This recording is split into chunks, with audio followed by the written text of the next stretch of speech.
Welcome back to Not Your Nerdy Neighbor. My name is Eric, and this week I am cooking some St. Louis style pork ribs. These ribs do take a little more time than the shorter baby back ribs that you might be familiar with. Those are a little more forgiving on the cooking time, as where these tend to take a little longer, but if you do them right, they can be quite delicious, and they just require a little more patience and a little more attention. But what I'm going to do is I'm going to use this sweet rub, and then I'm going to adhere it using just some yellow mustard. Adds a nice tang to it without actually making the ribs taste like mustard. You'll find that yellow mustard is often used in a lot of things, sometimes gravies, sometimes French dip sandwiches, or even pan sauces for a steak. Sometimes you might throw in a little bit just to add a little sourness to the sauce. But what I'm going to do now is squirt some yellow mustard on here and rub it in all over the ribs.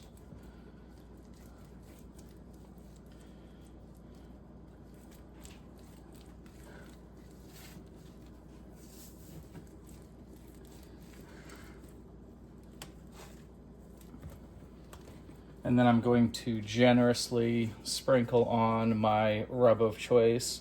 Like a chipotle rub would also be good. Anything sweet or smoky would be really good for ribs. If you're just using salt and pepper initially, you might want to put on a sauce at the end. But you definitely want some kind of salt in there. And not just for taste, salt is also a tenderizer. So it can also change the way your meat tastes without necessarily making it salty.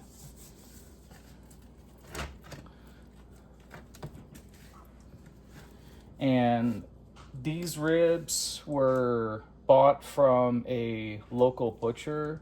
So you may notice that it does not have the same amount of like silver skin that you would normally find on most ribs. I'm pretty sure, yeah, this is just fat on the back side of the ribs. There's normally like a thin membrane layer that you would want to trim off. Otherwise, you end up with this like chewy skin on the back. It's all right. Some people don't mind it, but I'm kind of particular when it comes to it. So if there is a membrane of any kind on the meat I'm cooking, I tend to take like a paring knife or even a tomato or bagel knife and just work my way in on the back side of that and try to peel it off as much as possible.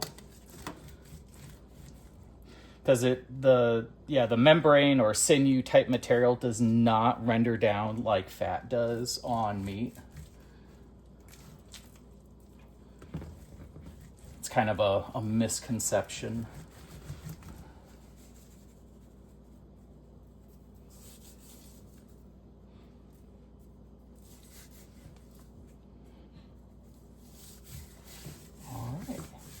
And I'm going to check the temp on my smoker and make sure we're up to 250. We're going to do 250 for about 6 hours. The packaging says I can do 300 degrees in the oven for like 2 to 3 hours, but I want these a little more tender.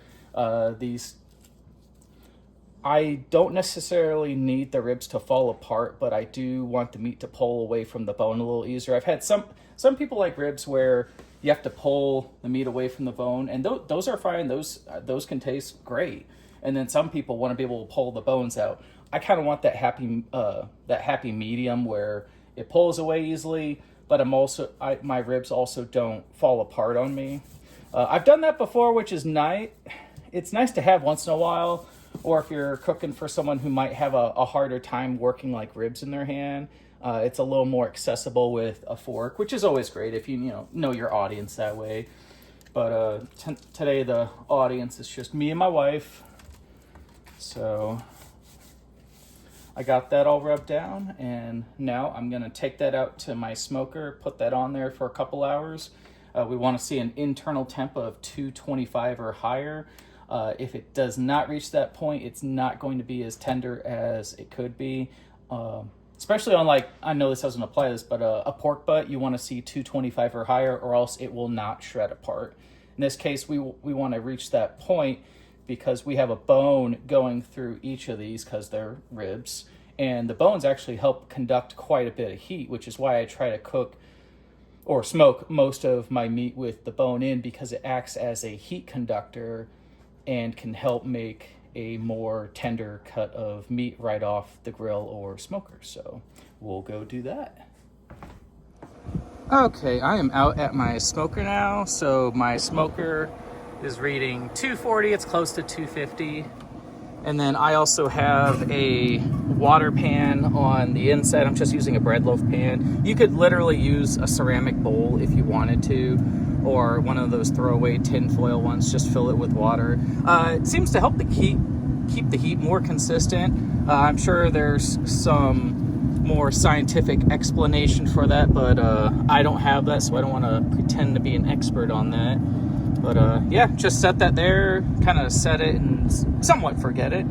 But we'll come back to that in a few hours, temp check it, and then maybe about 2 to 3 hours we'll come back, temp check it, see how it's doing, maybe give it a flip, and then the last hour I'll crank up the heat to 300 and get a nice finish on there. But I will see you all then.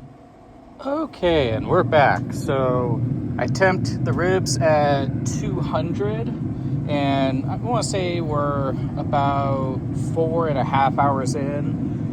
It may be different on your grill or for your rack of ribs, but at this point, I'm going to put some barbecue sauce on here.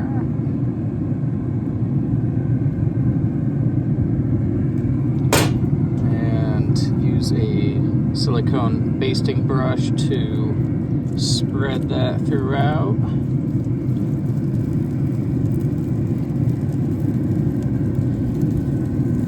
Give that a chance to become sticky and reduce a bit on there. I'm using a sugar-free barbecue sauce for this time.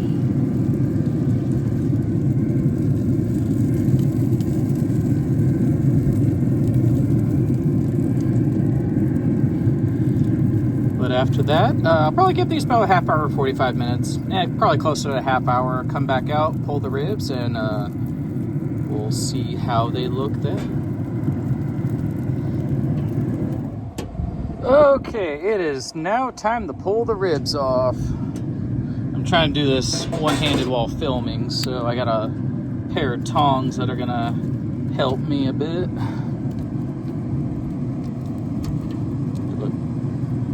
They look fantastic. Wow. I made St. Louis style ribs one other time. They didn't turn out quite as tender as this. It just must be better quality ribs. But oh yeah, very happy with the way these look. I did glaze them with a little barbecue sauce, as you saw earlier. Put them back on for about a half hour, and yeah, that's how they look. So for portioning out ribs, what I like to do is I like to take a chef knife or a Sentoku knife. My Sentoku's in the dishwasher, so I use this. Works all the same. And I just find where I can get into the rib, and I just follow it back in between the bones. And I do like 3 rib portions. It seems like a good serving size. And then it also prevents, you know, if you're serving this at a party, from people maybe like taking more than they had planned on eating. It's just good portion control too, and it allows you to visualize after you do it a few times, like, oh, okay, I can get 5 portions out of 1 rack of ribs, or I can get 4 portions if it's a shorter rack of ribs. But other than that, I had a chance to try a little piece before my wife wakes up from a nap and we have dinner. So super tender, super flavorful. Probably one of the better St. Louis style ribs that I've done before. Normally I prefer baby back because they're a little easier to learn on. But yeah, these turned out great as long as you take off the silver skin. I did these at like 200 degrees for almost 5.5 hours total. On the packaging, it said you could do them for 300 degrees for like 2 to 3 hours in the oven. I would probably braise them in a liquid, like a watered down like wine, or maybe a watered down beer with maybe some like Johnny's au jus mixed in sauce, like you're making French dips, with a Guinness or some kind of lager. Even if you don't like beer, it imparts a really nice flavor, keeps them moist. But other than that, have a wonderful week. Feel free to like, subscribe. This is the 50 subscriber video, so I am quite thankful for everyone's support. Thank you so much. I did not expect this to blow up quite like it did. I hope you all have a wonderful week, and we have St. Patrick's Day coming up. Always remember to drink responsibly, have a ride, and always never drink and drive, never drink impaired. Not worth it. Cost